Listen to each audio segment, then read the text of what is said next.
Hello everyone, welcome to ओकुल, India के सबसे अफोर्डेबल लर्निंग प्लेटफॉर्म में आप सभी लोगों का एक बार फिर से बहुत बहुत स्वागत है।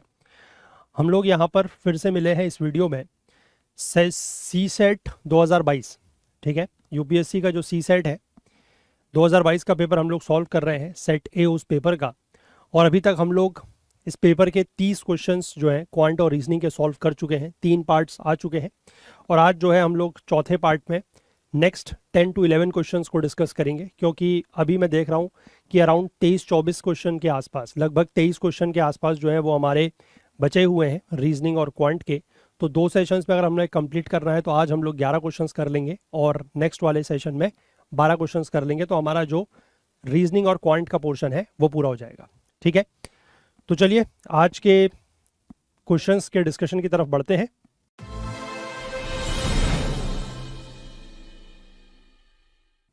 तो ये था लास्ट क्वेश्चन जो हमने पिछले सेशन में डिस्कस किया था।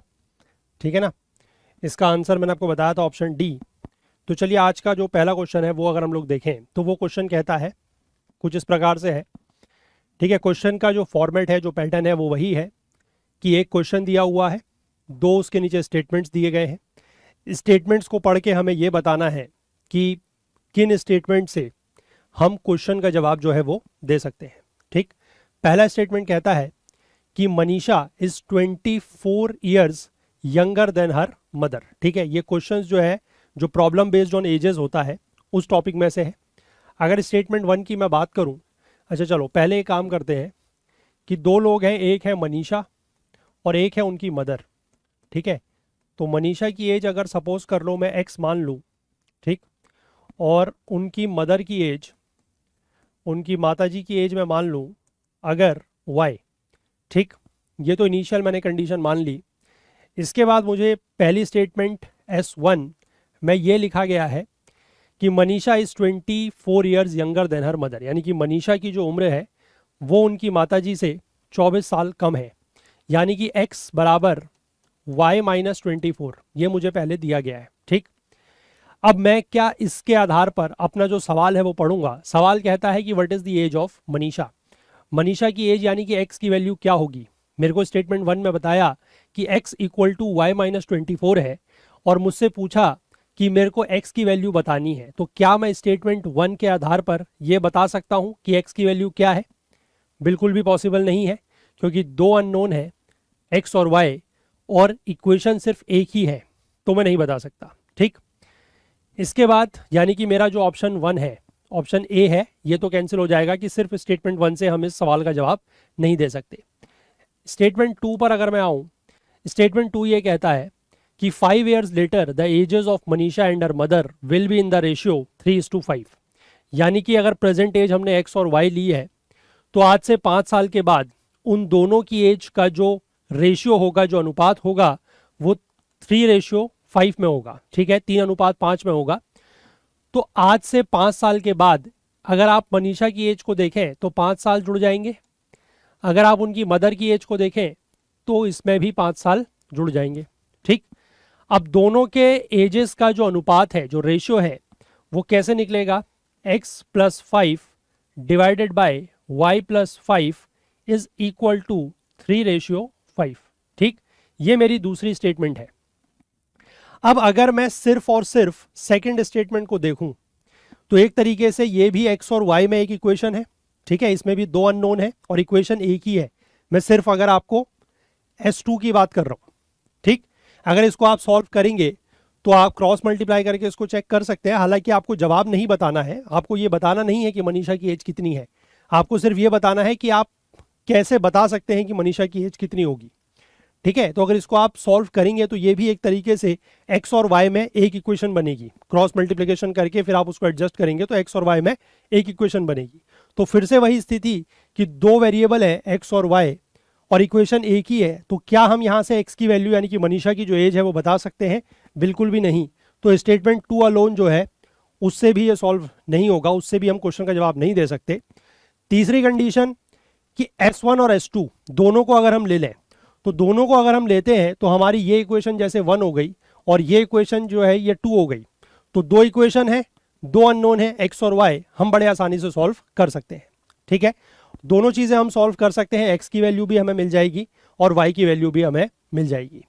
ठीक है, तो एक्स की वैल्यू अगर हमें मिल गई तो इसका मतलब हमें एज ऑफ मनीषा जो है वो मिल सकती है, लेकिन वो कैसे मिल रही है, जब हम S1 और S2 दोनों का इस्तेमाल कर रहे हैं। ठीक, तो इसका जो आंसर सही बनेगा वो बनेगा option C, that is both statements 1 and statement 2 are sufficient to answer the question. ठीक, आई होप 49th नंबर का क्वेश्चन सेट ए में हम लोग चल रहे हैं, जवाब है आंसर ऑप्शन सी।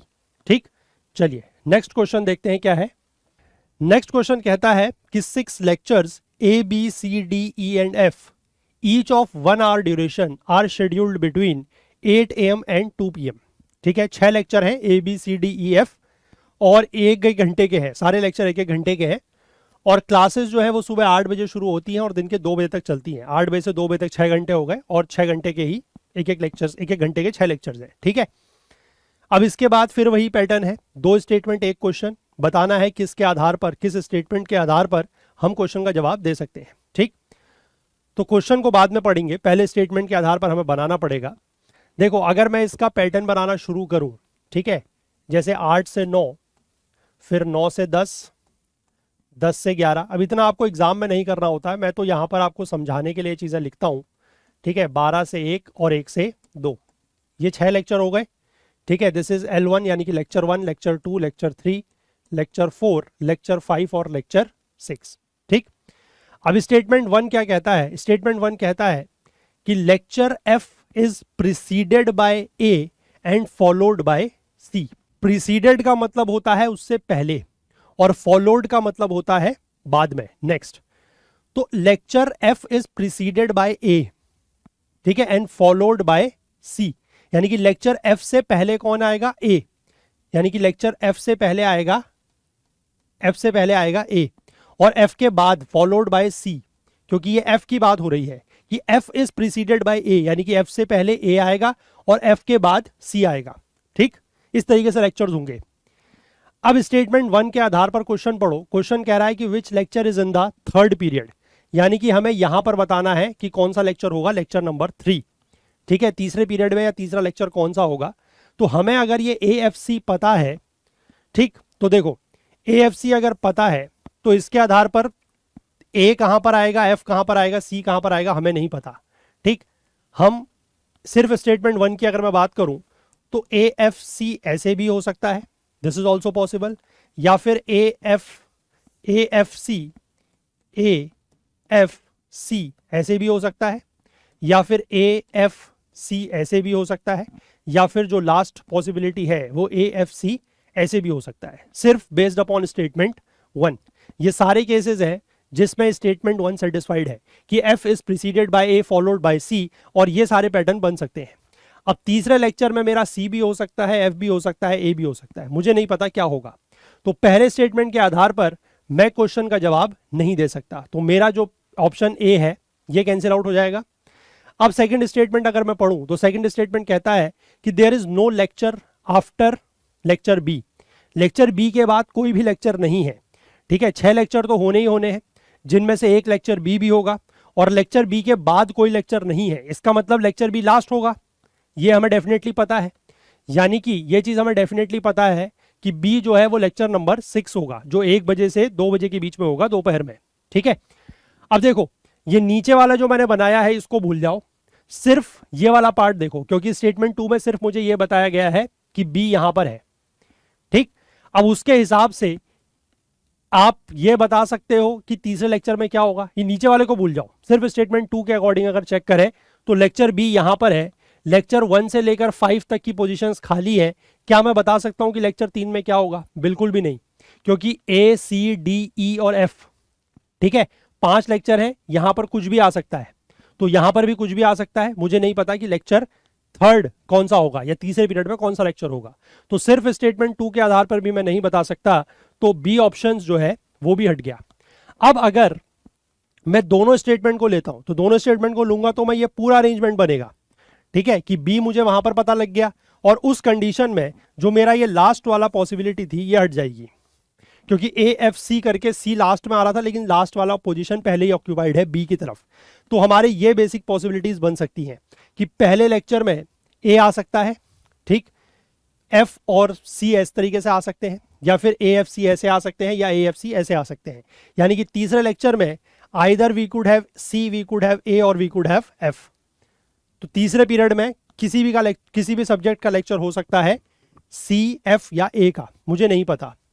ठीक, तो मैं दोनों स्टेटमेंट को जब कंबाइन कर रहा हूं, ए और बी को, मैं उसके बाद भी नहीं बता सकता कि तीसरा लेक्चर मेरा किस चीज का होगा। तो इसके हिसाब से स्टेटमेंट सी जो है या ऑप्शन सी जो है वो भी गलत हो जाता है, और सही जवाब क्या बनेगा? ऑप्शन डी, कि दोनों ही स्टेटमेंट को अगर मैं कंबाइन कर भी दूं तब भी मैं नहीं बता सकता कि तीसरे पीरियड में कौन सा लेक्चर होगा। ठीक है, आई होप क्लियर है बात। आसान क्वेश्चन है। चलिए नेक्स्ट देखते हैं। नेक्स्ट क्वेश्चन क्या है? देखिए नेक्स्ट क्वेश्चन जो है थोड़ा सा मतलब लॉजिकल क्वेश्चन है, ट्रिकी क्वेश्चन है, थोड़ा सा ध्यान दीजिएगा। Let A, B and C represent distinct non zero digits. ठीक, अब नॉन जीरो डिजिट्स क्या क्या हो सकती हैं? जीरो को अगर आप छोड़ दें तो 1 से लेकर 9 तक, 1 2 3 4 5 6 7 8 9, ये नॉन जीरो डिजिट्स होती हैं, और वो भी डिस्टिंक्ट मतलब अलग अलग। ठीक है, अब उसके बाद suppose x is the sum of all possible 3 digit numbers formed by A, B and C without repetition. यानी कि हमें ए, बी और सी क्या है? ए, बी और सी कोई भी नंबर हो सकते हैं 1 से लेकर 9 तक, और ए, बी और सी को लेकर हमें एक 3 डिजिट का, 3 संख्याओं का एक नंबर बनाना है, और विदाउट रिपीटिशन। ठीक है, तो कितने ऐसे नंबर बनेंगे? बहुत सारे नंबर बनेंगे। उन सभी नंबरों को जब हम जोड़ते हैं तो हमारे को फिर दो कंडीशन दी हुई है कि जो 4 डिजिट की लीस्ट वैल्यू होगी x की, यानी कि इन सबके सम की, वो होनी चाहिए 1332, यानी कि 1332। ठीक, और सेकेंड स्टेटमेंट में कह रहा है कि the 3 digit greatest value of x की जो 3 डिजिट की ग्रेटेस्ट वैल्यू होगी वो होनी चाहिए 888, 888, 888। अब इनमें से कौन सा स्टेटमेंट सही है? अब इस तरीके के जो ये क्वेश्चंस आजकल यूपीएससी बना रहा है ना सी सेट में, इसकी वजह से ही सी सेट का लेवल थोड़ा सा टफ हो रहा है। क्योंकि पहले से आपने देखा होगा कि सी सेट में इस प्रकार के क्वेश्चंस नहीं आते थे, खासकर इस तरीके के ऑप्शंस वाले क्वेश्चन नहीं आते थे कि 1 only is correct, 2 only is correct, है ना। तो इन सब चीज़ों की वजह से जो क्वेश्चन है, जो आपका लेवल ऑफ एग्जामिनेशन है स्पेसिफिकली सी सेट का, वो थोड़ा सा हायर साइड में चला गया है, बड़े मतलब टफ हो गया है पेपर, है ना। चलो आसान क्वेश्चन है वैसे, थोड़ा सा लॉजिक लेकर अगर चले तो मैंने आपको बताया कि ए बी सी को मिलाकर, ए बी सी 3 नंबर हैं, उनको मिलाकर हमें 3 डिजिट्स के नंबर बनाने हैं। ठीक, और कंडीशन 2 है कि एक तो नॉन जीरो होने चाहिए, मतलब जीरो उसमें नहीं आना चाहिए, और दूसरी बात यह है कि विदाउट रिपीटिशन, यानी कि संख्याओं को जो है वो रिपीट नहीं होना है। ठीक, तो देखो सबसे पहले जो स्मॉलेस्ट नंबर आप लोगे 3 डिजिट का, वैसे तो अगर आप नॉर्मली देखो तो स्मॉलेस्ट 3 डिजिट नंबर इज 100, लेकिन यहां पर आप 100 नहीं ले सकते। क्यों? क्योंकि नॉन जीरो लेना है, तो जीरो नहीं आएगा। ठीक है, उसके बाद 101, 102 ऐसे करके भी आप नहीं ले सकते। 109 तक तो वैसे ही हट गए। 110 आप ले नहीं सकते क्योंकि 110 आएगा, अगेन अ रिपीटिशन। 111, 111 नहीं ले पाओगे। 112 भी नहीं ले सकते। 113 ऐसे करके आप 119 तक भी नहीं ले सकते। 120 भी नहीं ले पाओगे क्योंकि वहां पर जीरो आ रहा है। 121 नहीं ले सकते क्योंकि वहां पर 1 का रिपीटिशन है। 122 में 2 का रिपीटिशन है, वो भी नहीं ले पाओगे। तो सबसे छोटा जो नंबर इस कंडीशन में आप बना सकते हो वो आएगा 123। ठीक, अब ऐसे करके 123, 124, 125, 126, 127, 128, 129 ऐसे करके आप चलते रहोगे। 130 नहीं आएगा। क्यों? क्योंकि उसमें जीरो आ गया। 131 भी नहीं आ सकता। क्यों? क्योंकि उसमें 1 और 1 रिपीटिशन है। नेक्स्ट नंबर आएगा 132, 133 नहीं आएगा, 134, 135, ठीक है, 136। ऐसे करते करते करते आपको कहां तक जाना होगा? क्योंकि डिस्टिंक्ट 3 डिजिट के नंबर बनाने हैं 1 से 9 का यूज करते हुए। ठीक है, तो आपका जो इस सीरीज में लास्ट नंबर आएगा दैट विल बी 987। क्योंकि वैसे तो 3 डिजिट का जो सबसे बड़ा नंबर होता है दैट इज 999, लेकिन उसको आप ले नहीं सकते। ठीक है, तो 999 को क्यों नहीं ले सकते? क्योंकि वहां पर 9 जो है वो 3 बार रिपीट हो रहा है। सिमिलरली अगर आप 991 से लेकर 998 तक लोगे तो उसमें 9 जो है वो 2 बार रिपीट होंगे, तो वो भी नहीं ले सकते। और 990 आप इसलिए नहीं ले पाओगे क्योंकि उसमें रिपीटिशन भी है और साथ ही साथ जीरो भी है, तो ये भी पॉसिबल नहीं है। ठीक है, इसके नीचे 988 और 989 ये दो नंबर और हो सकते हैं, लेकिन फिर से वही 9 का रिपीटिशन है और यहाँ पर 8 का रिपीटिशन है, तो ये दो नंबर भी यहाँ से हट जाएंगे। तो इस सीरीज में आप चलते हुए जो लास्ट नंबर आएगा दैट इज 987। अब इन सभी को आप जब जोड़ोगे तो 3 डिजिट का सबसे बड़ा नंबर जो है वो 888 है, ऐसा ये कह रहा है, और 4 डिजिट का जो सबसे छोटा नंबर है दैट इज 1332, ऐसा ये कह रहा है। ठीक, अब देखो एडिशन आपको इन सभी का करना है, लेकिन आपको फाइनल जो वैल्यू आएगी सम की वो नहीं निकालनी है। आपको ये देखना है कि 3 डिजिट में सबसे बड़ा नंबर क्या आता है। अब जब आप इन सब नंबरों को जोड़ोगे, क्योंकि देखो नंबर तो सारे ही जुड़ने हैं, यहां से लेकर 987 तक सारे नंबर जुड़ने हैं, और उसमें हमें यह देखना है कि 3 डिजिट का सबसे बड़ा नंबर क्या बनता है। यहां तक अगर मैं इनको जोड़ता हूं, ठीक है, जोड़ो, 3 + 4 is 7, 7 + 5 is 12, 12 + 6 is 18, 25, 25 and 33, 33 में 8 9 जोड़ूंगा 42, this will be carry come out 4, 6, 8, 10 और 18 कैरी 1, तो 2, 3, 4, 5, 6, 7, 8, तो 882 आ रहा है। जब मैं यहां तक जोड़ता हूं 123 से लेकर 129 तक, तो 882 आ रहा है। ठीक, अब इसके बाद जो नेक्स्ट नंबर हुआ है मेरा वो क्या है, 132, 132। अब जब मैं 882 में अगर 132 ऐड करता हूं तो 4, 1 और 10, तो 1014 आएगा। ठीक है, यानी कि जब मैं इन नंबरों को जोड़ रहा हूं तो यहां तक तो मेरे 3 डिजिट बन रहे हैं। इसके बाद जैसे ही मैंने नेक्स्ट नंबर जोड़ा तो मैं अब 3 डिजिट को क्रॉस करके मैं 4 डिजिट में पहुंच गया हूं।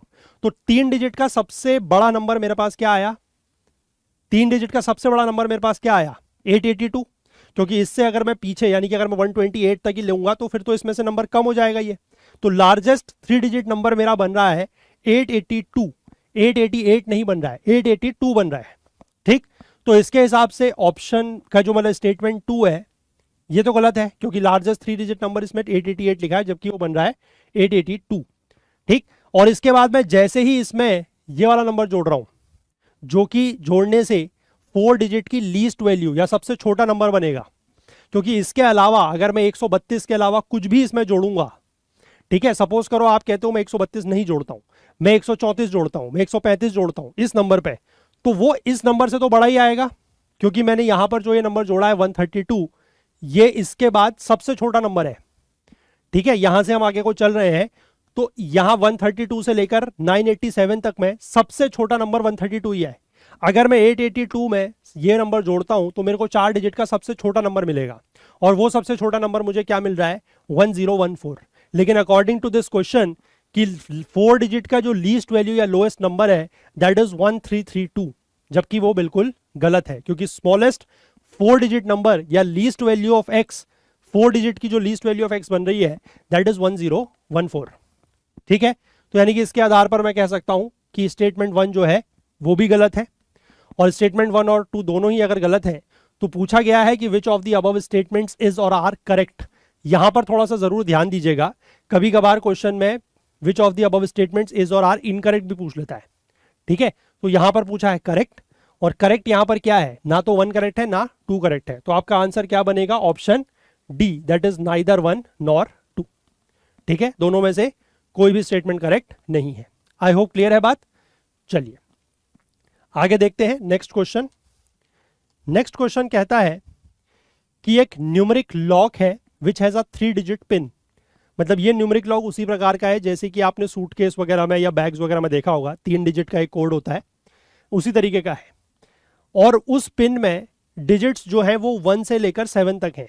ठीक है, यानी कि 0 नहीं है और 8 और 9 नहीं है। ठीक, 1 2 3 4 5 6 7 ये कुछ भी हो सकते हैं। ठीक, आगे कह रहा है कि no repetition of digits, digits का रिपीटिशन नहीं है, यानी कि 111, ठीक है, या 112 113 इस तरीके की डिजिट्स नहीं आ सकती। Next condition, the digits in the pin from left to right, left to right यहां से इधर की तरफ, left to right are in decreasing order, मतलब वो डिक्रीजिंग ऑर्डर में है, घटते हुए क्रम में है, और any 2 digits in the pin differ by at least 2, bye at least 2, ध्यान रखिएगा एटलीस्ट 2। ठीक है, 2 डिजिट जो भी है उस पिन में, जो भी 2 डिजिट है वो कम से कम उनके बीच में 2 का डिफरेंस है। ठीक, तो how many maximum attempts does one needs to find out the pin with certainty, यानी कि अगर किसी को इतनी कंडीशन बता दी गई तो वो कितनी बार अटेम्प्ट करके वो सूटकेस मान लो खोल लेगा, क्योंकि अगर उसको सही पिन पता लग गया वो लगा देगा और सूटकेस खोल लेगा। तो मैक्सिमम अटेम्प्ट्स कितने हो सकते हैं? देखो 3 डिजिट में हमें भरना है, 3 डिजिट का पिन है और नंबर हमारे पास क्या क्या है। ये सबसे पहले अगर मैं यहां पर ऊपर नंबर लिख लूं तो 1 2 3 4 5 6 और 7, यानी कि सिर्फ यही डिजिट्स जो है वो आ सकती हैं, इसके अलावा और कोई डिजिट्स नहीं आ सकती। ठीक, क्योंकि मैंने पहले ही बताया कि 1 से 7 तक है तो 8 9 नहीं आएगा और 0 भी नहीं आएगा, और इनका भी रिपीटिशन नहीं करना है। ठीक, और 3 डिजिट का पिन मुझे बनाना है। ठीक है, अब देखो यहां से इधर की तरफ फ्रॉम लेफ्ट टू राइट, यानी कि इस डायरेक्शन में अगर मैं चलूंगा तो मुझे नंबर जो है वो घटते क्रम में लगाने हैं, यानी कि डिक्रीजिंग ऑर्डर में लगाने हैं, पहली कंडीशन। दूसरी कंडीशन ये है कि 2 डिजिट्स में कम से कम जो है वो 2 का डिफरेंस होना चाहिए। 2 सक्सेसिव डिजिट्स में नहीं लिखा है, बल्कि ये लिखा है कि किन्हीं 2 डिजिट्स के बीच में जो डिफरेंस है वो एटलीस्ट कितने का होना चाहिए? 2 का होना चाहिए। ठीक है, तो ऐसे कितने पॉसिबल अरेंजमेंट बन सकते हैं? देखो सबसे पहली वाली जो डिजिट है मैं यहां पर 1 नहीं ले सकता। क्यों? क्योंकि मुझे डिक्रीजिंग ऑर्डर में लगाना है। 1 अगर मैं यहां पर लूंगा तो मैं डिक्रीजिंग कहां को करूंगा? नहीं पॉसिबल है। 2 भी मैं यहां पर नहीं ले सकता क्योंकि फिर भी डिक्रीजिंग ऑर्डर में 3 नंबर नहीं बनेंगे। मैं यहां पर 3 भी नहीं ले सकता क्योंकि 3 लिखने के बाद भी अगर मैं यहां पर 2 का डिफरेंस भी लेके चलना है तो यहां पर 3 के बाद मेरे पास यहां पर एक ही ऑप्शन बचेगा, दैट इज 1। फिर मैं तीसरी डिजिट नहीं भर पाऊंगा। ठीक है, तो यहां पर मैं जो पहला नंबर स्टार्ट कर सकता हूं दैट इज 4। ठीक है, तो पहला नंबर मैं यहां पर स्टार्ट कर सकता हूं दैट इज 4। ठीक, अब देखो 4 अगर मैंने यहां पर लिखा, अच्छा 4 भी मैं नहीं कर पाऊंगा, उसके पीछे भी कंडीशन है। क्यों? क्योंकि देखो अगर मैं यहां पर 4 से स्टार्ट करता हूं, सपोज करो, मैं चलो करके दिखाता हूं, अगर मैं यहां पर 4 से स्टार्ट करूंगा तो कम से कम 2 का डिफरेंस होना चाहिए। तो 4 से 2 का डिफरेंस, और आगे को नहीं जा सकता क्योंकि मुझे नंबर डिक्रीजिंग ऑर्डर में लगाने हैं। तो 4 के बाद मैं 5 6 7 नहीं लिख सकता क्योंकि डिक्रीजिंग ऑर्डर में लगाने हैं। तो 4 के बाद मेरे पास ऑप्शन क्या है? 3 2 और 1। लेकिन मुझे दूसरी कंडीशन जो डिफरेंस वाली है वो भी याद रखनी है कि किन्हीं 2 नंबर्स के बीच में कम से कम 2 का डिफरेंस होना चाहिए। तो 4 से अगर मैं 2 का डिफरेंस करते चलूंगा तो यहां पर मेरे पास 2 आ सकता है, लेकिन फिर तीसरी पोजीशन में मेरे पास लिखने के लिए कुछ नहीं है क्योंकि 2 से अगर मैं 2 का डिफरेंस करूंगा तो मैं कहां जाऊंगा? 0 पे, लेकिन 0 मैं यूज नहीं कर सकता, तो इसलिए 4 से भी मैं स्टार्ट नहीं कर पाऊंगा। ठीक है, तो क्या मैं 5 से स्टार्ट कर सकता हूं? देखो अगर मैं यहां पर लेता हूं 5, तो 5 के बाद फिर से डिक्रीजिंग ऑर्डर में मैं चलूंगा तो डिक्रीजिंग ऑर्डर में मेरा अगला नंबर क्या आ सकता है? इट कुड बी 3 आ सकता है क्योंकि 2 का डिफरेंस भी रखना है और डिक्रीजिंग ऑर्डर में भी चलना है। और 3 से मैं फिर से अगर 2 का डिफरेंस लूं तो आ जाएगा 1, यानी कि एक चांस या एक पॉसिबिलिटी ये है कि 5 3 1 जो है वो पिन हो सकता है according to the given conditions, कि मुझे 0 का इस्तेमाल नहीं करना है, रिपीटिशन नहीं करना है, डिक्रीजिंग ऑर्डर में चलना है फ्रॉम लेफ्ट टू राइट, और किन्हीं 2 संख्याओं के बीच में या किन्हीं 2 नंबर्स के बीच में जो डिफरेंस है वो एटलीस्ट 2 होना चाहिए, कम से कम 2 होना चाहिए। ठीक है, तो कंडीशन सेटिस्फाइड है। चलो अब 5 से और कोई पॉसिबिलिटी नहीं बन सकती। ठीक है, 5 से और कोई पॉसिबिलिटी नहीं बन सकती क्योंकि 5 के अलावा मैं यहां पर अगर 3 नहीं रख सकता, क्योंकि 5 में अगर मैंने 3 रख दिया है तो अब 3 तो हो गया क्योंकि 4 तो रख नहीं सकता, फिर डिफरेंस नहीं आएगा। 2 भी मैं नहीं रख पाऊंगा क्योंकि अगर मैं यहां पर देखो 5 लिख के यहां पर 2 लिखता हूं तो यहां तक तो ठीक है कि नंबर डिक्रीजिंग ऑर्डर में भी चल रहा है और कम से कम 2 का डिफरेंस भी है। 2 से ज्यादा का हो तो चलेगा क्योंकि एटलीस्ट 2 लिखा है, तो 2 का डिफरेंस तो यहां पर ठीक है। लेकिन इसके बाद अगर मैं 2 का डिफरेंस और लूंगा तो फिर मैं 0 पे आ जाऊंगा, विच आई कैन नॉट यूज, तो इसलिए ये भी ऑप्शन नहीं बनेगा। ठीक है, तो 5 से सिर्फ शुरू होता हुआ एक ही नंबर बन सकता है, दैट इज 5 3 1। ठीक, इसके बाद अगर मैं 6 से स्टार्ट करूंगा तो 6 से मैंने स्टार्ट कर लिया, अब फिर मुझे डिक्रीजिंग ऑर्डर में जाना है तो 2 का डिफरेंस लेते हुए मैं आऊंगा 4 पर और फिर 2 का डिफरेंस लेते हुए मैं आऊंगा 2 पर। तो एक नंबर ये भी हो सकता है 6 4 2। 6 से और नंबर भी बन सकते हैं। 6 में अगर मैं ये लूं तो 6 के बाद 4 और 6 के बाद 4 के बाद 1, ये भी आ सकता है। ठीक है, 6 से डिक्रीजिंग ऑर्डर में चल रहे हैं, 2 का डिफरेंस यहां लिया और यहां पर 2 या उससे ज्यादा का डिफरेंस हो सकता है क्योंकि एटलीस्ट 2 लिखा है। इसको बार बार मैं हाईलाइट इसीलिए कर रहा हूं, ठीक है, इसी के ऊपर मैं जोर दे रहा हूं क्योंकि एटलीस्ट 2 का डिफरेंस लिखा है। तो 6 से 2 कम 4 और 4 से 3 कम 1 आ सकता है। ठीक, अब इसके बाद देखो और भी पॉसिबिलिटी है। 6 के बाद मैं यहां पर 3 भी ले सकता हूं, ठीक है, क्योंकि फिर से एटलीस्ट 2 का डिफरेंस तो सेटिस्फाइड है। इसके बाद 2 का डिफरेंस तो ये 6 3 1 ये भी आ सकता है। ठीक है, पॉसिबिलिटी इसकी भी है। तो 1 2 3 4 पॉसिबिलिटी तो अभी तक बन गई। 6 में इसके अलावा और कोई पॉसिबिलिटी नहीं बन सकती। ठीक है, 6 4 में आप लोगे तो 6 4 से आप 2 जा सकते हो, 6 4 से आप 1 जा सकते हो, 6 से आप 3 गए तो 3 से आप फिर सीधे 1 आ पाओगे, इससे और कोई पॉसिबिलिटी नहीं है। अब 7 में आओ, अगर 7 से मैं नंबर शुरू करता हूं तो इसके बाद पॉसिबिलिटी क्या है कि मैं 5 पर आ जाऊं। 5 पर मैं आ गया तो 5 के बाद मैं 3 पे आ सकता हूं, 7 5 3। 7 से स्टार्ट करके 5 से मैं 2 पे जा सकता हूं, 7 से स्टार्ट करके मैं 5 पे 1 पे जा सकता हूं।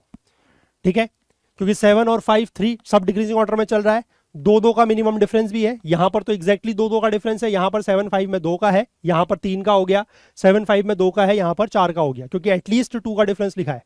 तो 3 पॉसिबल कंडीशंस ये भी बन गई, और भी बन सकती हैं। 7 से अगर मैं 4 पे चलूं तो 7 से अगर मैं 4 पे चलूं तो 4 के बाद मैं 2 पे आ सकता हूं, 7 से अगर मैं 4 पे चलूं तो 4 के बाद मैं 1 पे भी आ सकता हूं। फिर से कंडीशन सेटिस्फाइड है, तो 1 2 3 4 केस, 5 केस हमारे और बन गए। एक केस और बन सकता है लास्ट, दैट इज 7, 7 से मैं 3 और 3 से फिर 1।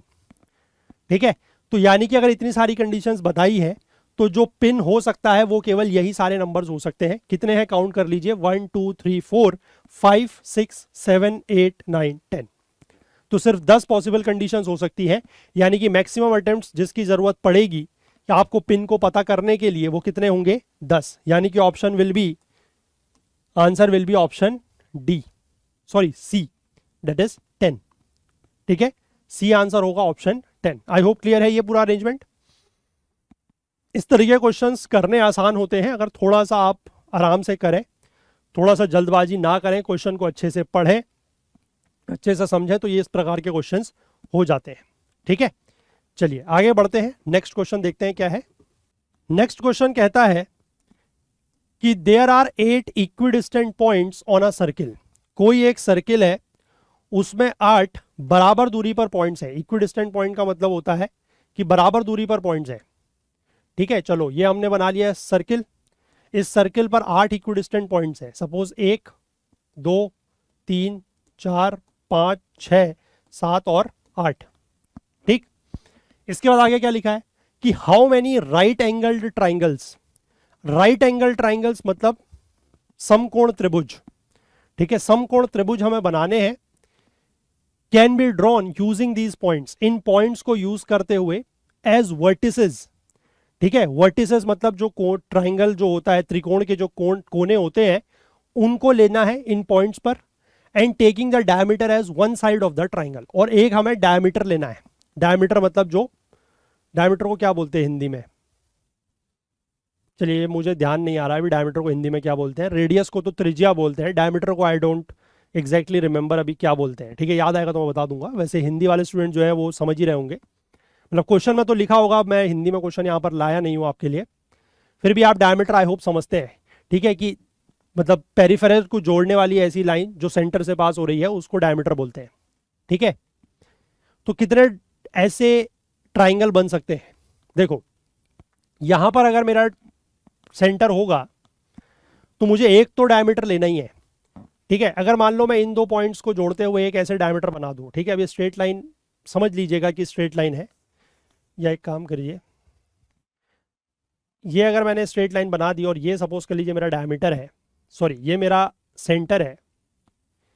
ठीक है, तो अब कितने ट्राइंगल बन सकते हैं, कितने राइट एंगल ट्राइंगल बन सकते हैं। देखो यहां से अगर मैं इसको जोड़ के इधर ले जाऊं तो ये एक राइट एंगल ट्राइंगल, ये दूसरा राइट एंगल ट्राइंगल, ये तीसरा राइट एंगल ट्राइंगल। 3 यहां बन गए और 3 इसी प्रकार से नीचे की तरफ भी बन जाएंगे, 1 2 और 3, 6 बन गए। 3 ऊपर की तरफ, 3 नीचे की तरफ। ठीक, अब किसी ने अगर इतना बनाया और उसके बाद यहां पर जवाब ढूंढने की कोशिश करी तो नहीं मिलेगा। क्यों?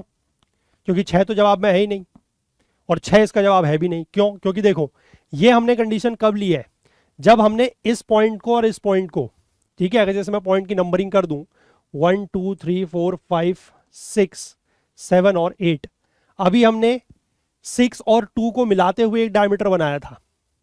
ठीक है, तब हमारे 6 ट्राइंगल बने हैं। अब अगर देखो एक डायमीटर पे हमारे 6 ट्राइंगल बने, अब इसी प्रकार से हम इस पूरे के पूरे सर्किल में जिसमें 8 इक्विडिस्टेंट पॉइंट्स हैं, हम कितने डायमीटर बना सकते हैं।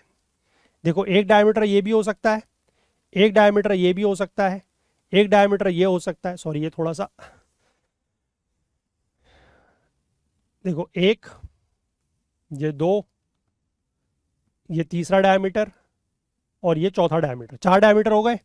अब इन 4 डायमीटरों को एक एक डायमीटर से 6 सर्कल बन रहे हैं, 6 ट्राइंगल बन रहे हैं, राइट एंगल ट्राइंगल। और इस प्रकार के यहाँ पर 4 डायमीटर हैं, ठीक है। डायमीटर 1, इसको अगर मैं लिख लूँ D1, ये पूरा का पूरा D1, ये पूरा का पूरा यहाँ से लेकर यहाँ तक D2, ये पूरा का पूरा D3 और ये पूरा D4, ठीक है। तो 4 डायमीटर बन रहे हैं और उन 4 डायमीटर से, हर डायमीटर से 6 ट्राइंगल। तो 4 डायमीटर से कितने, 6 × 4, 6 × 4 यानी कि 24 ट्राइंगल बन पाएंगे, ठीक है, 24 ट्राइंगल बन पाएंगे। अच्छा, जवाब तो इसका यही है, लेकिन अब देखो क्वेश्चन जिस तरीके से फ्रेम किया गया है, आप एक काम एग्जाम में और भी कर सकते थे, मतलब जो हालांकि गलत था, बट आप क्या कर सकते थे मैं आपको बताता हूं। देखिए, आपने ये 6 पॉइंट ले लिए, सॉरी 8 पॉइंट ले लिए, 1 2 3 4 5 6 7 और 8, ठीक। अब आपने क्या कहा, क्वेश्चन को आपने जिस प्रकार से पढ़ा, आपने कहा इन 8 पॉइंट्स को जोड़ते हुए हमें राइट एंगल ट्राइंगल बनाने हैं, जिसमें से ये वर्टिसेस जो हैं वो ट्राइंगल के क्या होंगे, मतलब ये जो पॉइंट्स हैं ये ट्राइंगल के वर्टिसेस होंगे, और एक डायमीटर को हमें एज वन साइड लेना है। अब दिमाग में अगर थोड़ा सा एग्जाम में फितूर सवार होता है, ठीक है, तो आप एक काम क्या कर सकते हो कि ये सेंटर से पकड़ के आपने कहा चलो एक डायमीटर में ये बना देता हूं अपनी मर्जी से, और उसके बाद इन वर्टिसेस को जोड़ते हुए मैं ऐसे ट्राइंगल बना दूंगा, सारे बनेंगे तो राइट एंगल ही, कोई उसमें तो दिक्कत है नहीं, ठीक है। आपने बना दिए ऐसे कई सारे ट्राइंगल्स,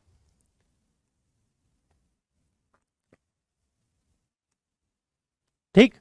अब ये नंबर ऑफ ट्राइंगल्स कितने बने, अगर आपका एक डायमीटर है तो ऊपर की तरफ 4 और नीचे की तरफ को 4, और आपने बनाए कितने, 8, और आपको जैसे ही ऑप्शन में दिखा 8, आपने उसको मारा और आपको लगा ये सही है, लेकिन ये गलत है। पूछो क्यों, क्योंकि आपने जो ये डायमीटर को ज्वाइन करा और आपने यहां पर जो ये 2 एक्स्ट्रा पॉइंट्स क्रिएट करे, ये एक्स्ट्रा पॉइंट्स आप क्रिएट नहीं कर सकते, क्योंकि आपको उन्हीं 8 पॉइंट्स में से ही बनाना है। अगर आपने ये 2 और पॉइंट यहां पर क्रिएट कर दिए तो आपने क्वेश्चन को गलत कर दिया, क्योंकि आपने उस कंडीशन में आप 10 पॉइंट्स पर खेल रहे हो, ठीक है। 8 पॉइंट तो पहले ही थे, आपने एक ये डायमीटर बना के ये 2 पॉइंट और क्रिएट कर दिए, तो ये गलत है, ठीक है। एग्जाम में ऐसा होता है, कभी कभी इस तरह की गलतियां हो जाती हैं, क्योंकि 8 ऑप्शन क्यों दिया है वो मैं आपको बता रहा था यहाँ पर, जो कि गलत है। तो जो पहले तरीका मैंने आपको बताया उस तरीके से आपको करना है, और आपको एक्स्ट्रा पॉइंट्स क्रिएट नहीं कर रहे हैं, ठीक है। अगर आप इस तरीके से कर रहे हो तो आपने एक ये पॉइंट 1 और ये पॉइंट 2 ये एक्स्ट्रा पॉइंट्स क्रिएट कर दिए हैं, विच इज नॉट करेक्ट। तो आपका आंसर जो बनेगा that will be option A 24, ठीक है। आई होप क्लियर है बात। चलिए, क्वेश्चन थोड़ा सा ट्रिकी था, वैसे तो आसान था लेकिन थोड़ा सा ट्रिकी था। चलिए नेक्स्ट क्वेश्चन देखते हैं। नेक्स्ट क्वेश्चन क्या कहता है, ये आपका जो मैन एंड वर्क वाले क्वेश्चंस होते हैं उसके हैं, ठीक है। इसको क्या बोलते हैं हम लोग, मैन एंड वर्क ही बोलते हैं आई थिंक, या टाइम एंड वर्क बोलते हैं, राइट। देखिए क्वेश्चन कह रहा है कि 24 men and 12 women can do a piece of work in 30 days, ठीक है। 24 पुरुष मेन प्लस 12 वीमेन 12 महिलाएं किसी काम को मिलके 30 दिन में पूरा करती हैं, ठीक है, बहुत अच्छी बात है। दूसरा लिखा है कि in how many days can 12 main और 24 वुमेन मिलके उसी काम को कितने दिन में पूरा करेंगे, ठीक है। 24 पुरुष और 12 महिलाएं किसी काम को 30 दिन में पूरा करती हैं।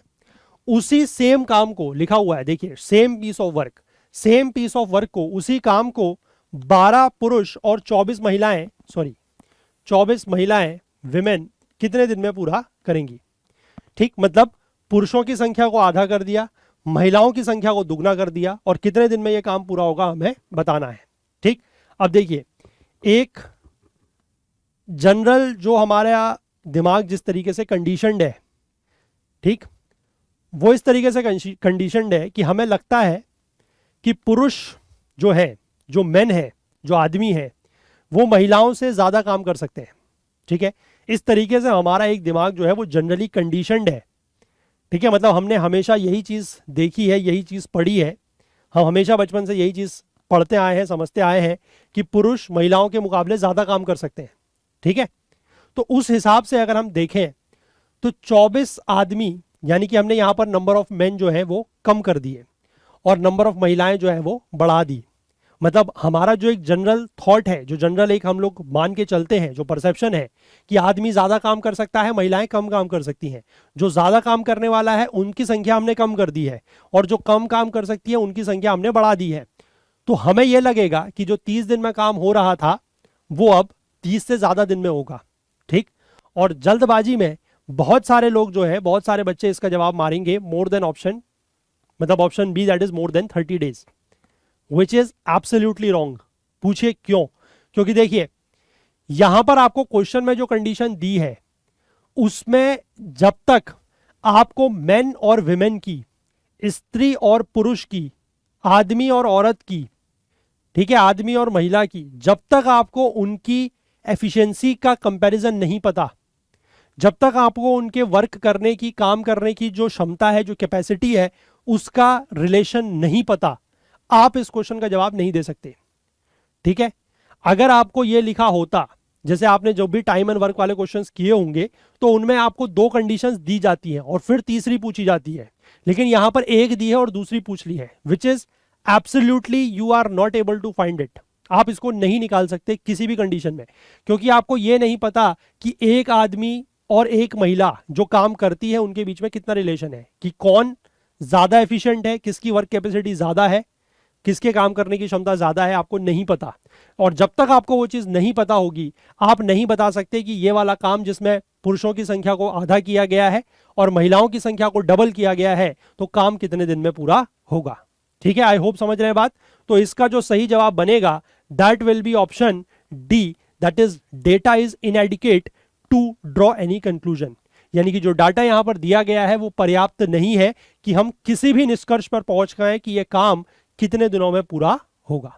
ठीक है, आई होप क्लियर है बात। तो इस तरीके के भी ऑप्शंस जो है वो सही होते हैं। ठीक है, कभी अगर इस तरीके का ऑप्शंस दिखे तो उसको आप सिरे से खारिज ना करें। ठीक है, कंप्लीटली इग्नोर या कंप्लीटली निग्लेक्ट ना करें कि इस तरीके के आंसर जो है, मतलब ऑप्शन जो है वो करेक्ट नहीं हो सकते। मैंने आपको दिखाया कि एग्जांपल, इस तरीके के ऑप्शंस भी करेक्ट होते हैं। आंसर इसका बनेगा ऑप्शन डी और ये आंसर इसका गलत है। ठीक है, आई होप बात क्लियर है, समझ गए। और ये बहुत ही आसान क्वेश्चन था, अगर थोड़ा सा भी आप अपना क्वेश्चन के बेस पर लॉजिक लगा के चलते, अपना जो पूर्वानुमान है, जो आपके परसेप्शंस है वो नहीं लेके चलने हैं। ठीक है, जो आपके दिमाग में पहले से चीजें फीड है वो नहीं माननी है। ठीक, चलिए नेक्स्ट क्वेश्चन देखते हैं कि what is the remainder when 91, 92, 93 इन सबको मल्टीप्लाई किया गया है 99 तक और डिवाइड इसको हम कर रहे हैं 1261, 1261 से, तो रिमाइंडर क्या आएगा। ठीक है, देखो ये क्वेश्चन बहुत ही आसान है, लेकिन सिर्फ 2 ही किस्म के लोगों के लिए।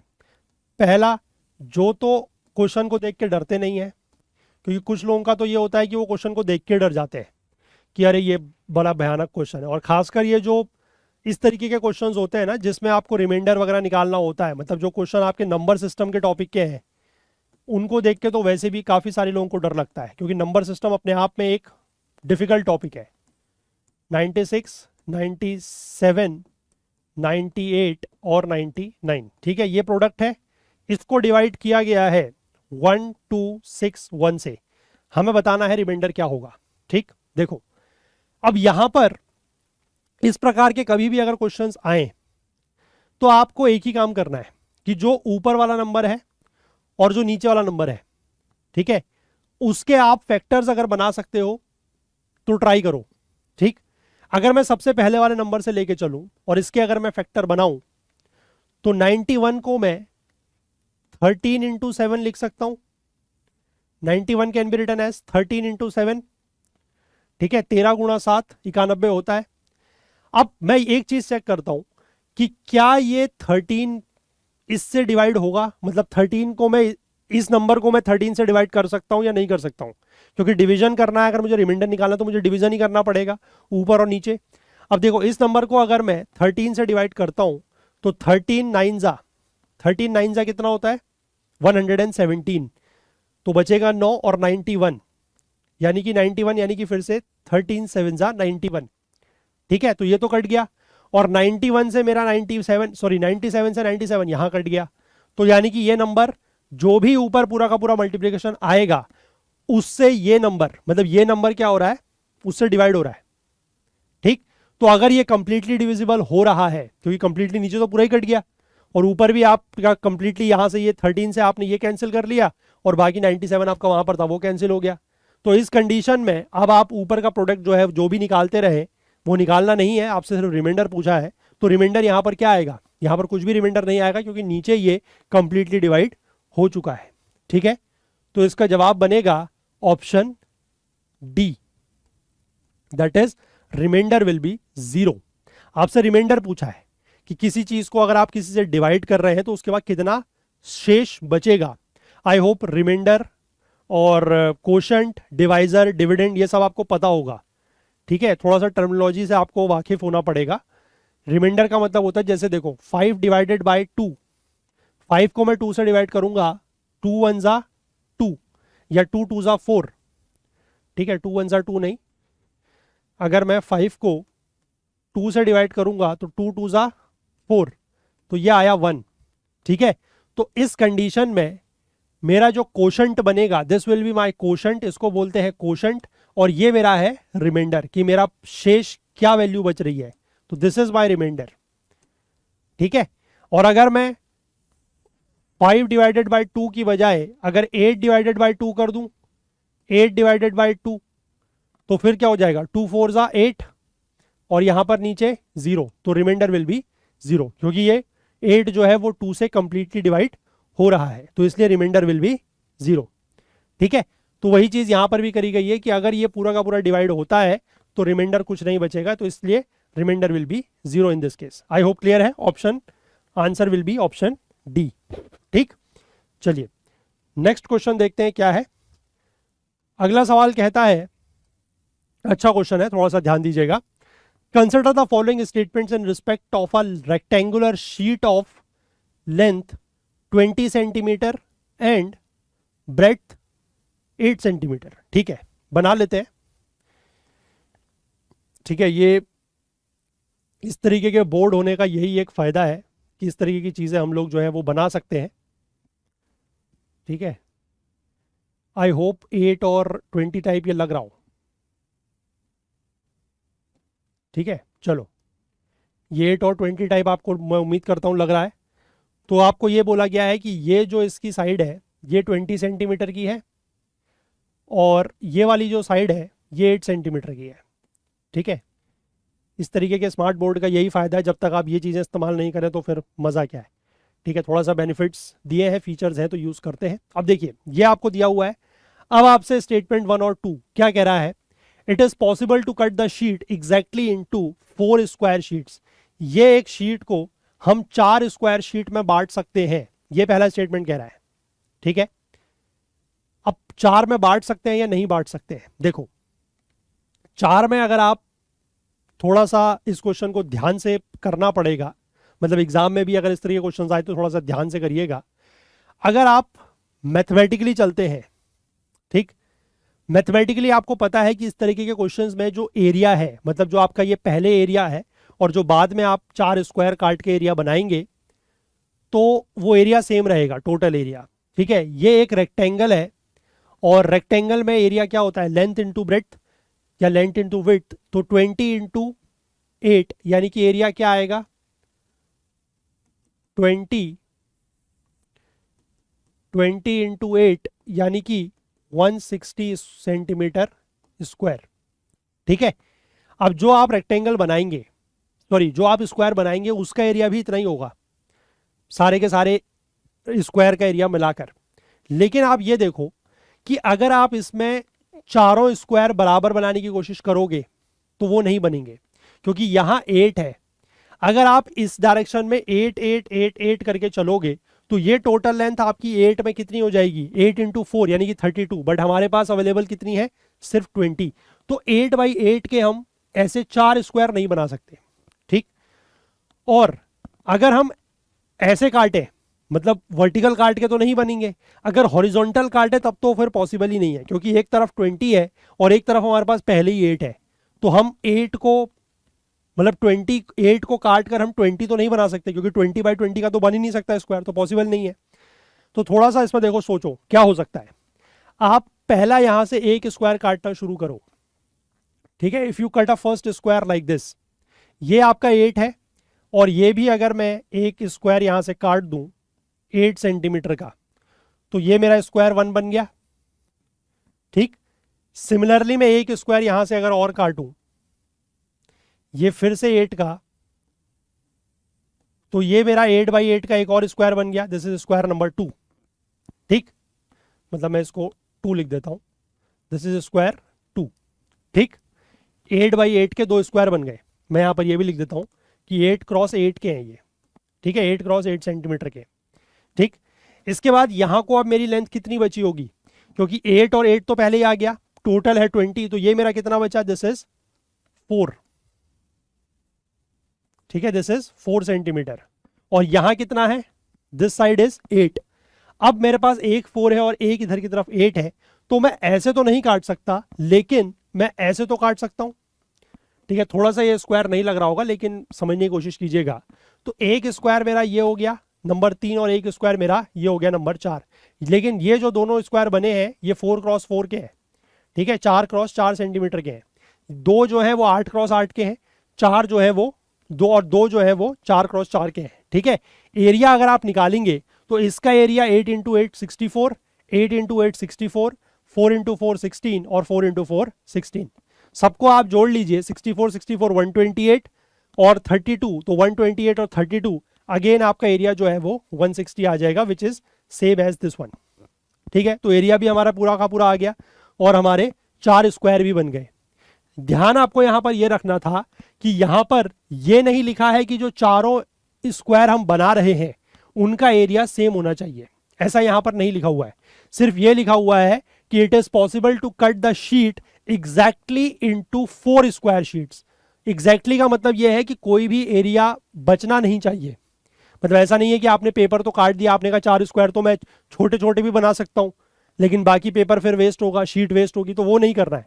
एग्जैक्टली 4 स्क्वायर में आप इस पूरी की पूरी शीट को काट सकते हो, बट ये कंडीशन कहीं पर नहीं लिखी थी कि उन चारों का जो एरिया है, जो 4 स्क्वायर आप बनाओगे वो एरिया उनका सेम होगा, ऐसा नहीं लिखा था, ठीक।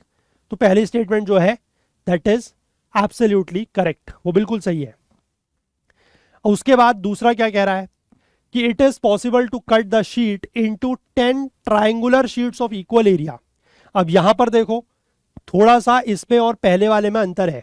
यहां पर आपको लिखा है कि 4 स्क्वायर शीट में काट सकते हो, यहां पर लिखा है 10 ट्रायंगुलर शीट में काटना है और उनका एरिया सेम होना चाहिए, ठीक।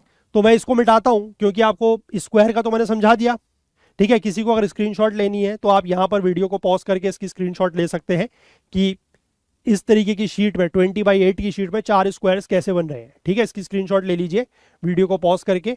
मैं फिर इसको रब करूंगा, और इसी में जो मैंने बनाया है 20x8 का, उसी में मैं आपको 10 ट्राइंगुलर का ट्राई करेंगे कि 10 ट्राइंगल इसमें बन सकते हैं या नहीं बन सकते, और कंडीशन ध्यान में रखते हुए कि सबका जो एरिया है वो बराबर होना चाहिए, ठीक है।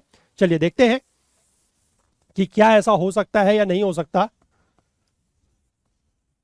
देखिए, जो शुरुआती एरिया है वो तो सेम ही रहेगा, क्योंकि 20 × 8 की ये शीट है, तो एरिया तो 1 सेंटीमीटर 160 सेंटीमीटर स्क्वायर रहेगा ही, ठीक है। ये था 8, ये वाली साइड, और ये वाली साइड थी 20, ये तो सेम ही रहेगा, इसमें तो कहीं चेंज होना नहीं है, ठीक है। अब देखो, मुझसे कह रहा है कि 10 ट्राइंगुलर शीट्स बनाने हैं, पहली बात, और उनका एरिया सबका बराबर होना चाहिए। तो यानी कि टोटल एरिया तो यही आएगा 160, क्योंकि इसी शीट में से बनाना है, और सभी ट्राइंगल्स का एरिया बराबर होना चाहिए। यानी कि एरिया ऑफ 1 ट्राइंगल, एक ट्राइंगल का एरिया कितना होगा, अगर 10 ट्राइंगल जिन सबका एरिया बराबर है और उनका एरिया 160 है कुल मिला के, तो एक का कितना होगा 160 divided by 10, which will be equal to, जो कि किसके बराबर हो जाएगा 16 सेंटीमीटर स्क्वायर के। यानी कि हर एरिया का, हर ट्राइंगल का जो एरिया होगा वो 16 सेंटीमीटर स्क्वायर होगा। ठीक है, तो क्या हम ऐसा बना सकते हैं या नहीं? देखिए, अब एरिया ऑफ ट्राइंगल थोड़ा सा यहां पर जो मेंसुरेशन होती है, ठीक है, वो भी आपके साथ साथ चलती रहेगी उसके फॉर्मूले। एरिया ऑफ ट्राइंगल क्या होता है? Half base into height. ठीक है, इसलिए जो ये वाला टॉपिक है ना, जिसमें एरिया वॉल्यूम वगैरह पढ़ते हैं, उसको भी निगलेक्ट नहीं करना है। ठीक है, क्वेश्चन किसी भी फॉर्म में आ सकता है। अब यहाँ पर ये फॉर्मूले वगैरह जो है वो इसी के लग रहे हैं। अगर आपको ये एरिया ऑफ ट्राइंगल नहीं पता तो फिर हो सकता है कि इस क्वेश्चन को आप ना कर पाए। ठीक है, हाफ बेस इंटू हाइट की वैल्यू कितनी होनी चाहिए? 16। यानी कि बेस इंटू हाइट कितना होना चाहिए हर ट्राइंगल का? बेस इंटू हाइट कितना होना चाहिए? ठीक है, ये वैल्यू अगर 16 है तो इसको 2 को आप ऊपर ले जाएंगे तो ये वैल्यू होनी चाहिए 32। यानी कि बेस इंटू हाइट की वैल्यू होनी चाहिए 32। ठीक है, अब 32 कैसे आएगी?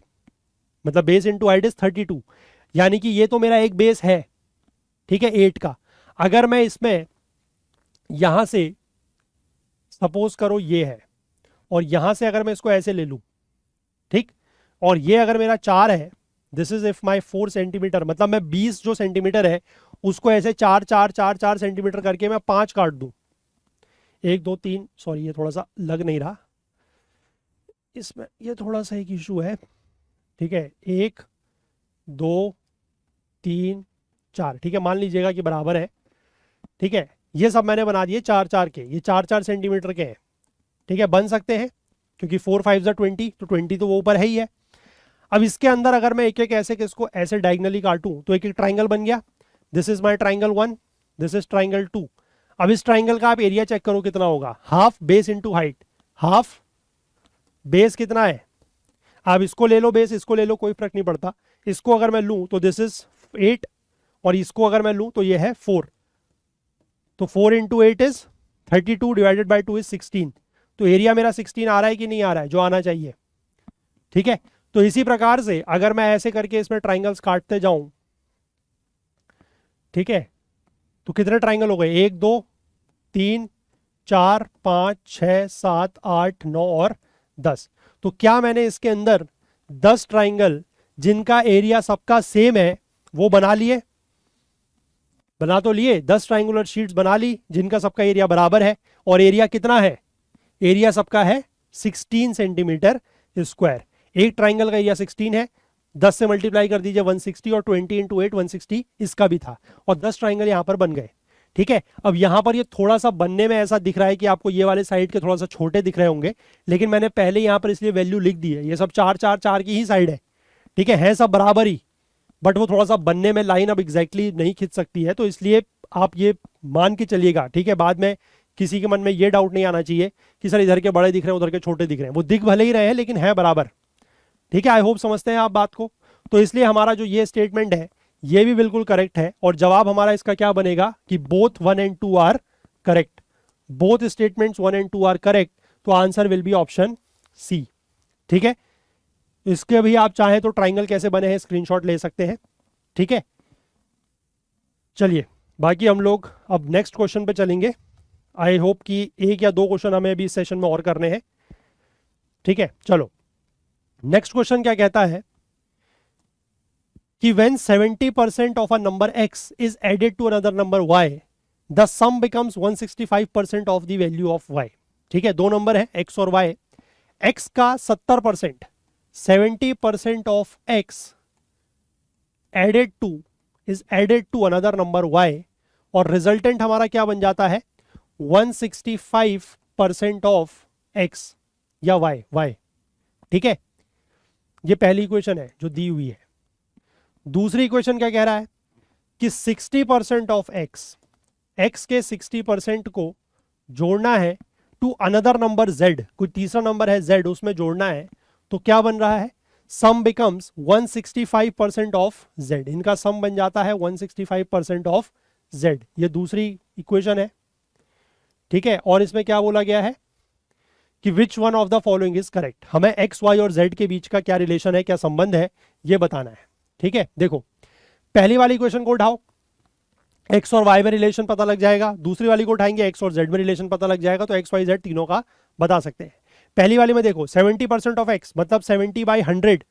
ठीक है, 70/100 ऑफ x, क्योंकि परसेंटेज को अगर हम फ्रैक्शन में कन्वर्ट करते हैं तो डिवाइड बाय 100, तो 70/100 मतलब 0.7x। ठीक है, या चलो मैं पूरा ही लिख देता हूं किसी को अगर डाउट आ जाए। 70/100x plus y equal to 165/100y। ठीक है, अब ये y को आप एक तरफ ले जाओ तो यहां से क्या बना लोगे, चलो इसको ऐसे दो पार्ट में कर लेते हैं, उधर z वाला कर लेंगे। ठीक है, तो देखो 70/100x equal to 165/100y minus y, LCM लोगे तो 165y माइनस 100y, यानी कि यहां पर क्या आ जाएगा 65/100y। ठीक है, मैं अब इसको बिल्कुल स्टेज में उसमें नहीं कर रहा हूं, मतलब एक एक स्टेप में, फिर बहुत लंबा वीडियो हो जाता है, और इतना तो आई होप आप समझ भी सकते हैं। This will come out to be 70/100x। ठीक है, तो ये x और x यहां से कैंसिल हो गया, तो यहां से अगर आप x बाय वाई का रेशियो निकालते हो, ठीक है, यहां से अगर आप x बाय वाई, यानी कि अगर आप y को इधर लाओगे तो x बाय वाई आ जाएगा, तो x बाय वाई का रेशियो क्या आएगा 65/70। ठीक है, x by Y will be 65/70, और 65/70 मतलब लेस देन 1। ठीक है, न्यूमरेटर छोटा है डिनोमिनेटर बड़ा है, तो डिवाइड करोगे तो लेस देन 1 आएगा। तो यानी कि यहां से हमें एक चीज पता लग गई कि x is less than y। ठीक, अभी x और y के बीच का रिलेशन पता लगा है, अब x और z के बीच का निकालना है, तो इस तरफ आ जाइए और उसमें फिर आप यही काम कीजिए कि 60% ऑफ x, यानी कि 60/100 of x plus z equal to 165/100 of z। ठीक, सॉल्व करोगे z को उस तरफ ले जाओ तो 60/100 of x equal to 165/100 z minus z, LCM लोगे तो 100 और 100 में से ये कटेगा, तो 60/100x इक्वल टू 65z/100। ठीक है, एलसीएम लोगे तो ऊपर 100 आ जाएगा, 165 माइनस 100 विल बी 65। ये 100 और 100 कैंसिल हो गया। अब यहां से अगर आप x बाई जेड निकालोगे तो x बाई जेड कितना आएगा, x बाई जेड निकालोगे, this will come out to be 65/60। ठीक है, 65/60, और न्यूमरेटर इसमें बड़ा है डिनोमिनेटर छोटा है, तो this will be greater than 1। ठीक है, ये वैल्यू 1 से बड़ी होगी, यानी कि x is less than y, ये तो पहले आ गया था, और x is greater than z, या फिर मैं इसको अगर ऐसे लिखूं कि z is less than x। ठीक है, x is greater than z या z is less than x, बात एक ही है। ठीक है, अब इनके आधार पर आप यहां चेक कर लीजिए कि क्या बन रहा है, तो x is less than y। अब आप अगर ऑप्शन सी और डी देखो, सी में क्या लिखा है y is less than x, y is less than x, but जबकि है क्या x is less than y, तो ये दोनों तो पहले ही कैंसिल हो गए। ठीक है, बी में आओ, x is less than y, वो तो ठीक है, लेकिन यहां पर क्या लिखा है कि z is less than x, लेकिन यहां पर अगर आप z और x में देखो तो z बड़ा है और x छोटा है, तो ये भी नहीं हो सकता। इस वाले को चेक करो, z is less than x, z is less than x, बिल्कुल ठीक है, और x is less than y, x is less than y, बिल्कुल ठीक है। तो answer will be option A. ठीक है, और इतना मैंने इसको करा, इतना करना नहीं होता एग्जाम में, आप अगर सॉल्व करोगे तो इतना करोगे नहीं। ठीक है, अगर आपने ये क्वेश्चन लिख दी तो फिर फटाफट से आप ये चीजें जल्दी से कर सकते हो। हार्डली मतलब ये क्वेश्चन जो है 1 से 1.5 मिनट में सॉल्व होने वाला क्वेश्चन है। ठीक है, इससे ज्यादा टाइम इस क्वेश्चन में नहीं लगेगा। चलो नेक्स्ट क्वेश्चन देखते हैं। नेक्स्ट क्वेश्चन कह रहा है कि 2 candidates x and y contested an election. एक चुनाव हुआ, उसमें 2 कैंडिडेट्स थे, एक x और एक y।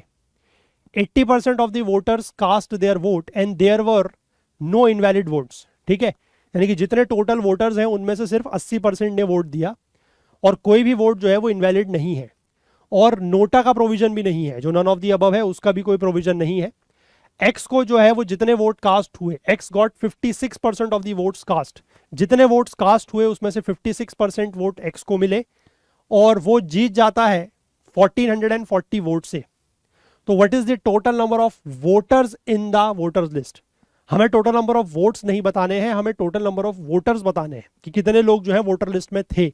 उनमें से 80% ने चुनाव में जो है वो पार्टिसिपेट किया है, अपना वोट डाला है, और उसके आधार पर जो है एक्स को 56% वोट्स मिले हैं और उसके बाद वो 1440 वोट से जीत गया है। ठीक, अब देखिए ये बेहद आसान क्वेश्चन है। इस क्वेश्चन को करने के भी दो तरीके हैं। ठीक है, जब इस तरीके के परसेंटेज वाले क्वेश्चन आते हैं तो करने के दो तरीके होते हैं। मैं आपको दोनों ही तरीके से समझा दूंगा। देखिए, सबसे पहले आप ये मान लीजिए कि टोटल, क्योंकि हमें वोटर ही निकालने हैं, ठीक है, हमें टोटल वोट्स नहीं निकालने हैं, हमें टोटल वोटर निकालने हैं कि टोटल नंबर ऑफ वोटर्स कितने हैं। तो मान लीजिए अगर आप लेट करके चले कि टोटल नंबर ऑफ वोटर्स हमारे पास 100 है, ठीक है, कि टोटल वोटर्स जो है वो 100 है, उसमें से कितने लोगों ने वोट दिया, टोटल वोट्स कितने वोट पड़े हैं, 80% वोटर ने अपना वोट दिया है। तो अगर 100 लोग हैं उसमें से 80% मतलब 80 लोगों ने वोट दिया। ठीक है, अब उन वोट्स में से जो 80% वोट पड़े हैं या 80 वोट पड़े हैं उसमें से 56% वोट जो है वो एक्स को मिले हैं, क्योंकि दो ही कैंडिडेट है। ठीक है, एक कैंडिडेट है एक्स और दूसरा कैंडिडेट है वाई। एक्स को अगर 56% वोट्स मिले हैं, 56% वोट्स, ठीक है, और ये है वोट्स की संख्या 80, इसमें से 56% एक्स को मिला, तो बाकी बचा हुआ रिमेनिंग 100 माइनस 56 यानी कि 44% इसको मिला होगा, क्योंकि और तो कोई कंडीशन है ही नहीं, ना तो कोई तीसरा उम्मीदवार है, तीसरा कोई कैंडिडेट भी नहीं है, कोई वोट इनवैलिड भी नहीं है और नोटा का ऑप्शन भी नहीं है। तो यानी कि वोट्स जो जितने भी 80 वोट्स हैं वो इतने इसको मिले 56%, बाकी बचे हुए 44% या 44% इसको मिले। ठीक है, अब 80% 80 वोट्स में से 56% यानी कि ये 0.56 इंटू 80 हो गया। अगर आप इसको नंबर्स में निकालेंगे तो कि x को कितने वोट मिले, क्योंकि 56% मतलब 56 divide by 100 into 80 that is 0.56 into 80, और y को जो वोट्स मिले दैट विल बी 0.44 इंटू 80। ठीक, अब जीता कौन है यहां पर, ये तो हमें क्लियरली दिख रहा है कि x जीता है, क्योंकि 0.56 of 80 is greater than 0.44 of 80। तो कितने वोट से वो जीता है उनका डिफरेंस ले लीजिए।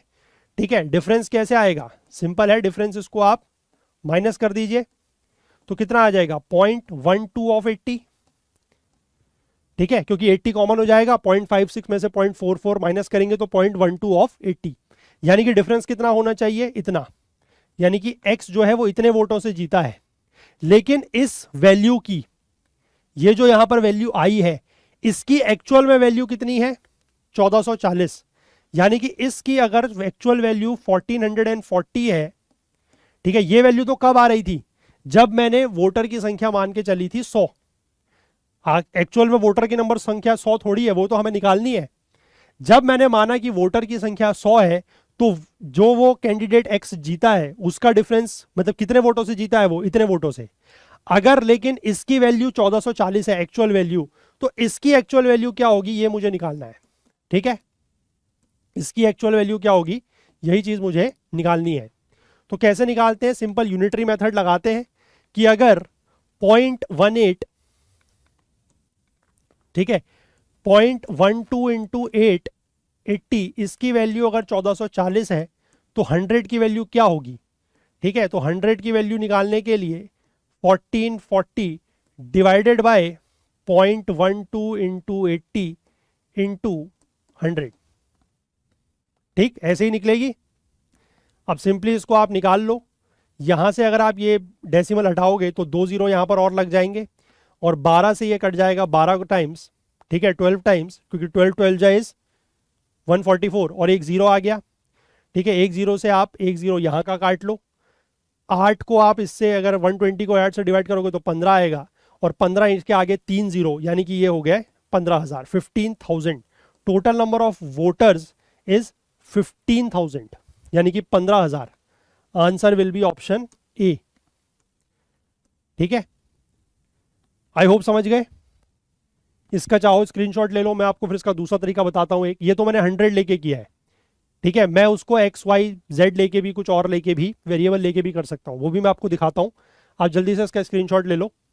ठीक है, चलो देखो दूसरा तरीका देखो, और आंसर नोट करके रखना। 15,000 आया था इस वाले से, तो क्या दूसरे वाले से भी आंसर सेम आएगा या कुछ और आएगा, देखते हैं। देखो यहां पर आप लेट करो, अब आप लेट करो कि टोटल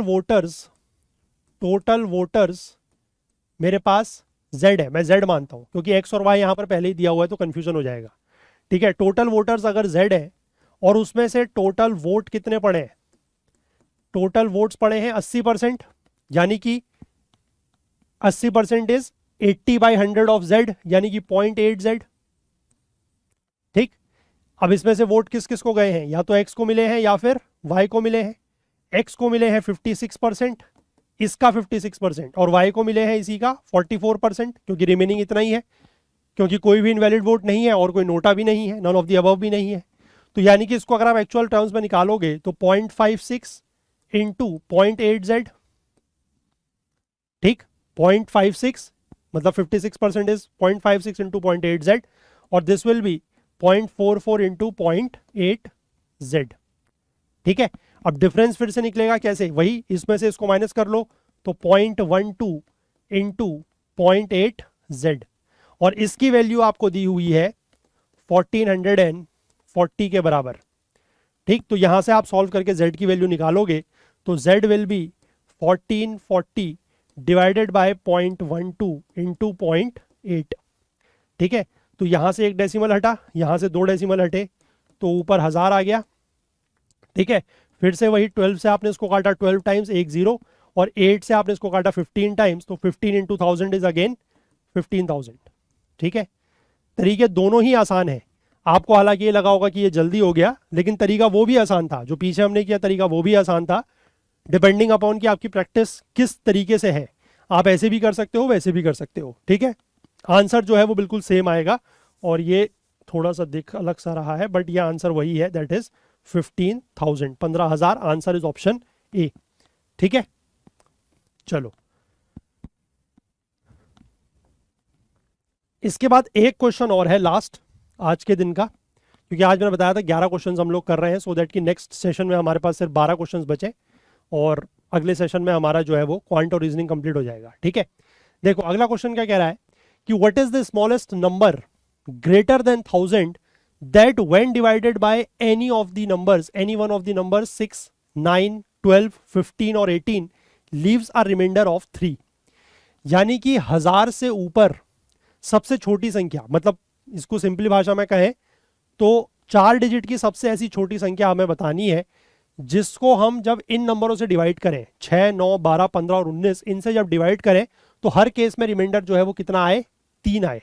ठीक, देखो आसान क्वेश्चन है, ऐसे क्वेश्चन हम लोगों ने अपने एक चैप्टर में बहुत ज्यादा किए हैं, और वो चैप्टर है एलसीएम एचसीएफ का।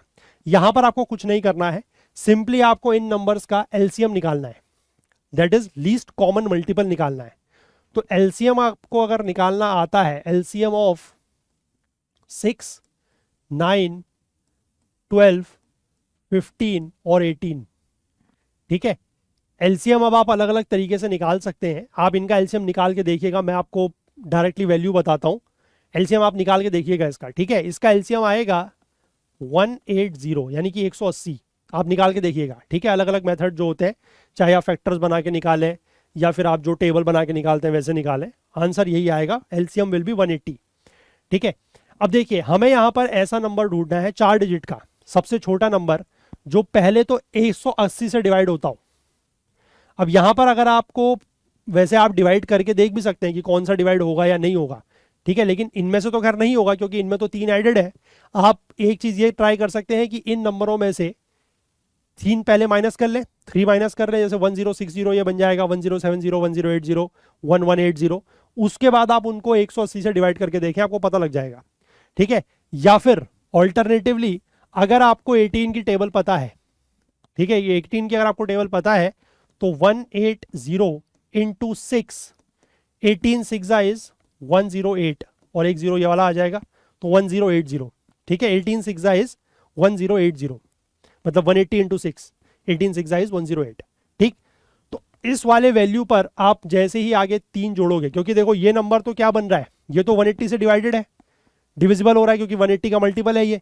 तो ये नंबर अगर 180 से डिवाइड हो रहा है और 180 इन सबका क्या है, एलसीएम है, तो यानी कि इस नंबर को आप इनमें से किसी भी नंबर से डिवाइड करो, पूरा डिवाइड होगा बिना किसी रिमाइंडर के।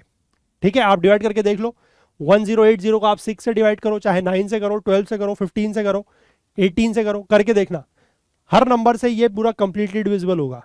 और उसके बाद आपको क्या कहा है कि हर नंबर को जब हम डिवाइड करें तो रिमाइंडर कितना आना चाहिए, 3, यानी कि इसके आगे आप सिंपली 3 ऐड कर दो तो 1083 आपका क्या बन जाएगा आंसर। तो आंसर इसका बनेगा ऑप्शन सी, दैट इज 1083।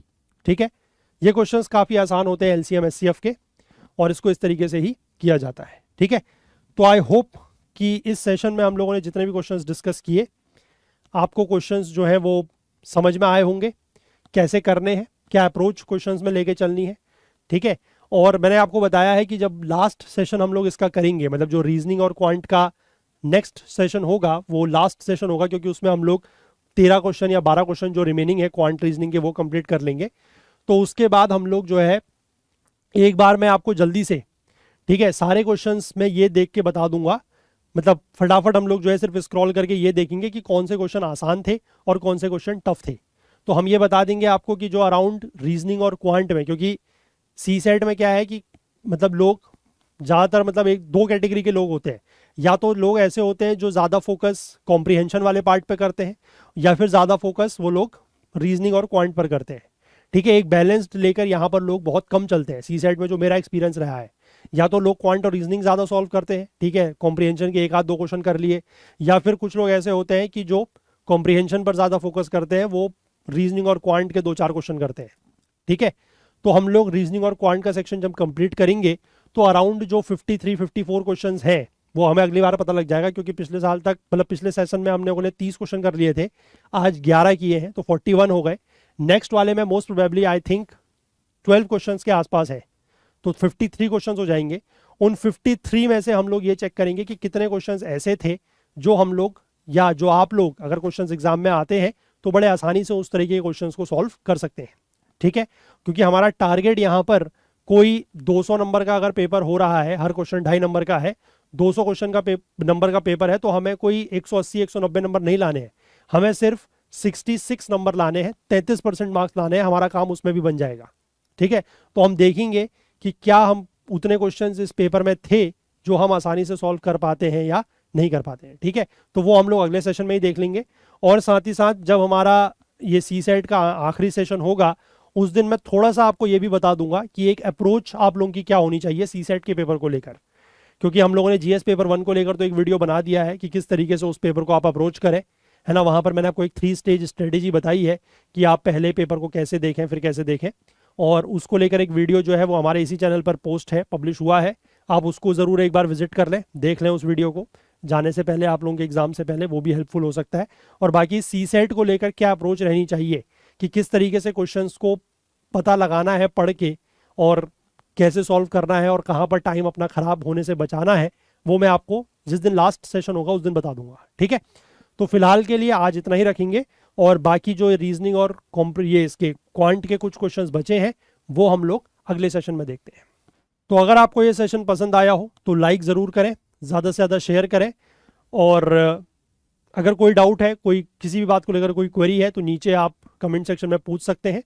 अपने जो भी फीडबैक्स हैं, जो सजेशंस हैं, वो भी आप बताइएगा, और हम लोग अगले सेशन में मिलेंगे और क्वांट और रीजनिंग को जो है वो कंप्लीट कर लेंगे। तो तब तक अपनी तैयारी जो है वो अच्छे से करते रहें, सी सेट को भी इग्नोर बिल्कुल ना करें, जीएस भी पढ़ते रहें और सी सेट को भी पढ़ते रहें। चलिए अगले वीडियो में मिलते हैं, तब तक के लिए अपना बहुत बहुत ध्यान रखें। Please do take care of yourself. Thank you, have a nice day, bye bye.